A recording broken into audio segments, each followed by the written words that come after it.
Okay, in calculating a student's level of support, it asks for the amount of time spent in the regular education classroom. The school that you work for counts lunch and recess to calculate why students are considered supplemental. I don't know what state you're in, because there's going to be some slight verbiage differences depending on the state. So, you're using some acronyms or some words that I'm not necessarily familiar with in how you're describing this, but I understand the overall concept of what you're trying to say. Now, when it comes to the least restrictive environment, and when it comes to the federal government's rules, when it comes to calculating percentages within the regular education environment for their child count numbers, which are going to be applicable, nationwide, that's what you're referring to, okay? And so each state's going to have their little nuanced differences, but all the states are going to have their requirements when it comes to reporting their child count numbers to the federal government, which then overarches into our concept of what we understand as least restrictive environment, and that is placement along the continuum of alternative placements. Okay, starting at full-time general education. All right, because that's the goal for every child. All right, that's general education with no IEP, with no 504, with no accommodations, and that is the ultimate goal for all students, is to not need an IEP, right? That's why we evaluate every 3 years.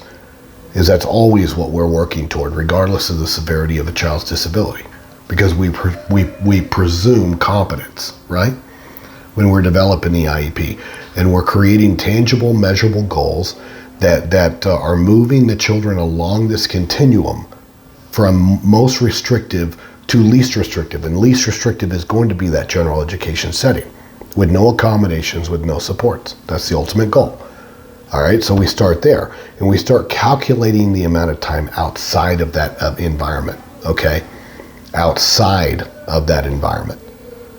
And so, yes, of course, what would encompass a regular education environment? Recess, I don't care if it's indoor, outdoor recess, doesn't matter. If regular education kids are there that do not have IEPs, then that would be considered a regular environment. All right? Lunch, same thing. The hallway, gym, PE, recess, anywhere within the boundary of that school would be considered the regular education environment. Now, what is not the regular education environment? A resource class, special education class, any class, a self-contained class. And I have kids that are in self-contained classes that don't even leave for lunch. Or let's say they go to lunch, but they go to lunch at a time where regular education kids aren't there.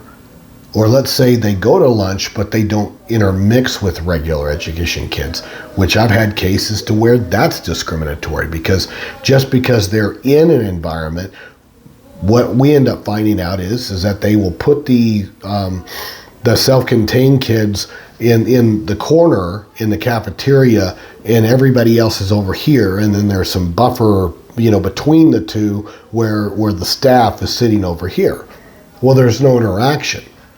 There's no involvement. So I've had cases involving that, to where is that really regular education environment, just simply because they happen to be existing in the same space? There's some questions there. All right. Now,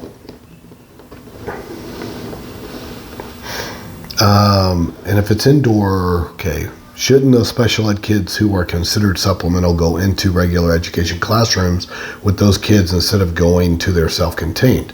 Well, yes. But that's what I'm saying. There's legitimately some children that they cannot. But those are going to be very rare and exceptions, because most overwhelming majority of children, regardless of the nature of their disability, can participate with general education in the general education environment for some aspect of their day. And so, yes, all of those minutes need to be calculated, not just instruction time. You know, all of the time spent outside of a specialized setting where general education kids do not exist needs to be calculated and thrown in.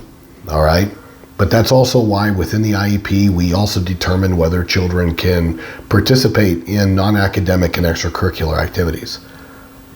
Those are considered part of the IEP services, of accommodations, things of that nature. Can they? You know, transportations are right. So do they need a special bus or can they ride the regular bus? These are all things that need to be taken into consideration and calculated, because the goal is to always move the child along that continuum from most restrictive to least restrictive. And we do that through calculation, through percentages. And our goal is to always move those percentages up, up, up, up. Now, there's many schools that the older the child gets, they end up going the opposite direction, because they're sitting there going, wow, you know, they can't be, you know, in a class because they're 4 grade levels behind. Who said that? Where's that written? That's not the case. Because there's other aspects besides academics to why we serve children, you know. So the relevance, it might not be academics that takes a priority when a child gets to a certain point. You would switch over to functional academics. But what about the other educational performance areas of transition or communication or social emotional development? Those can be done in a general education setting. And then the concentration on academics would move back to a functional, and we would just modify the coursework. But the child would still find every opportunity to be involved in a general education setting. All right. Instead of you know, taking an attitude of moving a child into more restrictive the older they get. That's an ass backwards way of looking at it, and that's not what the law says.